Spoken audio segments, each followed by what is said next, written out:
এই সোহাগ ভাই, আমার ওই যে একটা বিয়ে বসছো তা লোক প্রায় মনে হয় 40-50 জন লোক আসবে। মানে একটা লিস্ট লাগবে, ওই যে সবারই তো খাওয়াতে হবে ভালো মন্দ। মানে চাল কয় কেজি লাগবে? চাউল তোমার 30 কেজি চাল হলো, লোক খাইয়া আর থাইলে গরম লাগবে।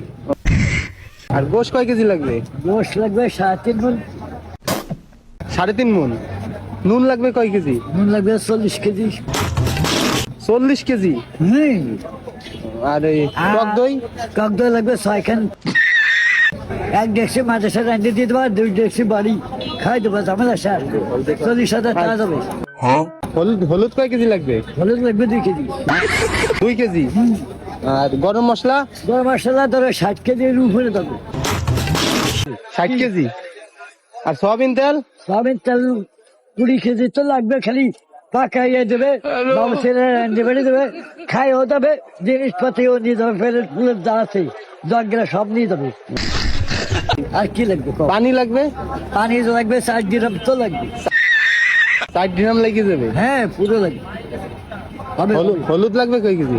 হলুদ তো তুমি 2 কেজি কিনে ঘরে থাও, তবে দেখবেন এই বাবুসি একজন আমি আনবানি। এলাচ দারচিনি? এলাচ দারচিনি 2 কেজি লাগবে। 2 কেজি। নাহলে তো হবে না রে ভাই। আর বাবুর্চি কয়জন লাগবে? বাবুর্চি 4 জন লাগবে না, 4 জন। ওই যে খারাপ রাতে পাক করে তো বসার আনবা, সিদ্দিকরা আনবানি, গোপালগঞ্জের সিদ্দিক। গোপালগঞ্জের সিদ্দিক আর বসার। আর তুমি থাকবা না? না, আমি কাজ করি না, দাম বাদ দিচ্ছি। আমি ছোটবেলা করতাম, এনে এনে আমার বলে খুলে না, আমি করি না, বাদ দিচ্ছি সব বাদ। আচ্ছা ঠিক আছে, তাহলে 60 জন লোক খাওয়াতে এইসব লাগবে। হ্যাঁ এইসব তো তোমার করার দরকার ছিল আগে। আচ্ছা ঠিক আছে, তা আমি রাঁধতে পারি, তোমার খবর দিবা, তুমি আইসো। আচ্ছা ঠিক আছে। আচ্ছা।